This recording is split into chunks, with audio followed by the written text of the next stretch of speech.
أعوذ بالله من الشيطان الرجيم. بسم الله الرحمن الرحيم. نحمده ونصلي على Rasulil Karim. InsyaAllah tuan-tuan mulakan Allah SWT, pada pagi ini kita sambung lagi dengan pembacaan hadis-hadis Nabi SAW di dalam bab fadilat zikir, iaitu dalam bab hadis-hadis tentang kalimah tayyibah. Allahumma salli. Sayyidina Abdullah bin Umar radhiyallahu anhu berkata, Rasulullah sallallahu alaihi wasallam bersabda bahawa ahli la ilaha illallah tidak akan kesunyian di dalam kubur dan tidak pula di padang mahsyar. Aku seakan-akan nampak ahli la ilaha illallah membersihkan tanah daripada kepala mereka, iaitu setelah bangun dari kubur, sambil berkata, segala puji bagi Allah SWT yang telah menghilangkan duka cita daripada kami buat selama-lamanya. Allah.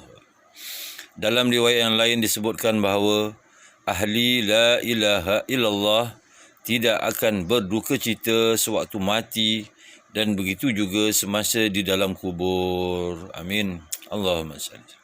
Hadis riwayat Tabrani dan Baihaqi. Keterangan Sayyidina Abdullah bin Abbas radhiyallahu anhu berkata, pada satu ketika Jibril alaihissalam telah datang menghadap baginda sallallahu alaihi wasallam.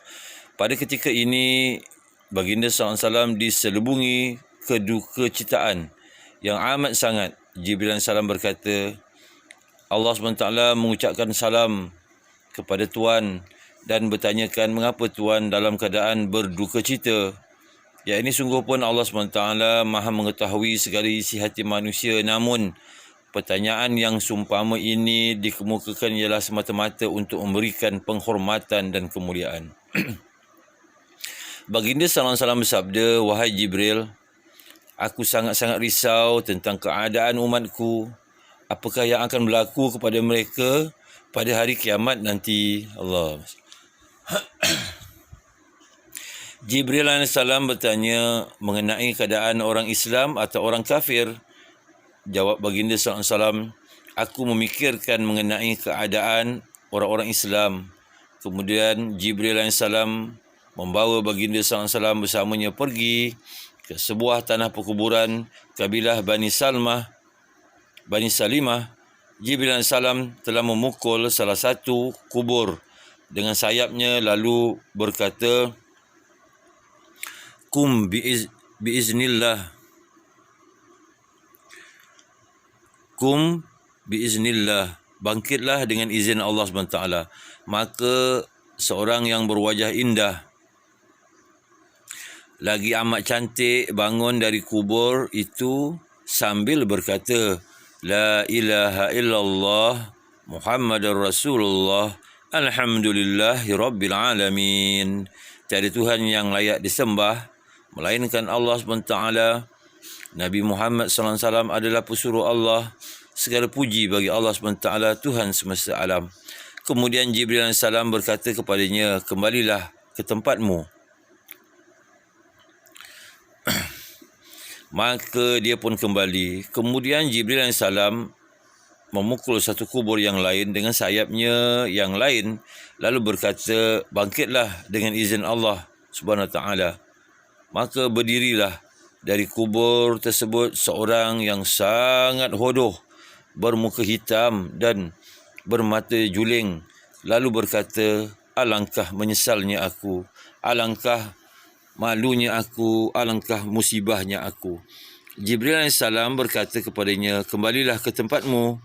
Kemudian Jibril AS berkata kepada baginda sallallahu alaihi wasallam, di dalam apa-apa jua keadaan orang-orang ini meninggal dunia, dalam keadaan inilah mereka akan dibangkitkan. Allah.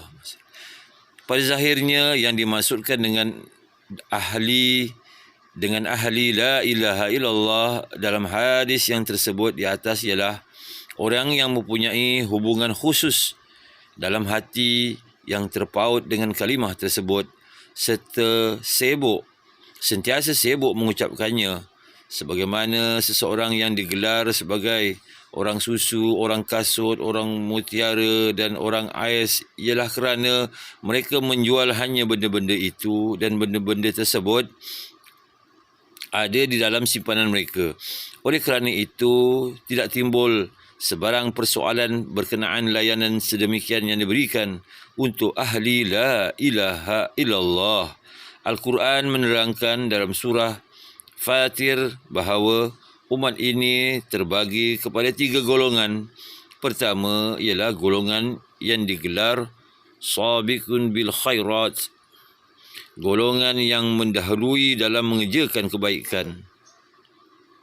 Sebagaimana yang telah diterangkan dalam hadis bahawa mereka ini akan memasuki syurga tanpa hisab. Allahumma salli. Diriwayatkan dalam sebuah hadis bahawa sesiapa yang membaca la ilaha illallah 100 kali setiap hari, maka dia akan dibangkitkan pada hari kiamat dalam keadaan wajahnya akan bercahaya-cahaya seperti bulan purnama. Allahumma salli. Amin. Allahu akbar. Sayyidina Abu Darda radhiyallahu anhu berkata bahawa sesiapa yang lidahnya sentiasa dibasahi dengan zikrullah, maka dia akan memasuki syurga sambil tersenyum-senyum. Allahumma salli ala sayyidina. Allahu akbar. Jadi alhamdulillah, tuan-tuan muliakan Allah SWT. Allah. Mudah-mudahan apa yang kita dengar ni Allah SWT kurniakan kita taufik dan hidayah, dapat kita amalkan dan sampaikan insya-Allah. Kita tutup dengan tasbih kifarah. Subhanallah bihamdi, subhanakallah wa bihamdika, asyhadu an la ilaha illa anta, astaghfiruka wa atubu ilaik.